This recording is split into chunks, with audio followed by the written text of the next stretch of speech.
এই মুহূর্তে সব থেকে বড় খবর, চাকরিতে এসসি এসটি ওবিসিদের সংরক্ষণ নিয়ে গুরুত্বপূর্ণ রায় দিল দেশের শীর্ষ আদালত সুপ্রিম কোর্ট।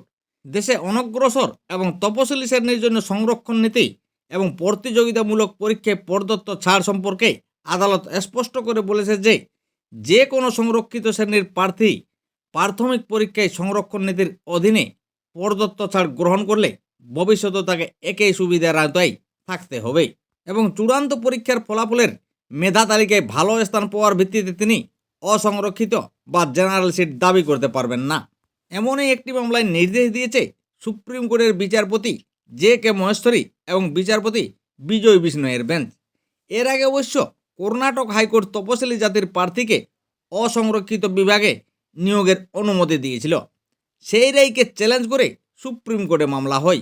অবশেষে সুপ্রিম কোর্টে কর্ণাটক হাইকোর্টের রায়কে খারিজ করে দেয় এবং সুপ্রিম কোর্টের বিচারপতির বেঞ্চ জানিয়ে দেয় একবার সংরক্ষিত শ্রেণীর প্রার্থী সংরক্ষণের সুবিধা গ্রহণ করলে তাদের সাধারণ শ্রেণীর শূন্যপদ আসনে নিয়োগ করা যাবে না।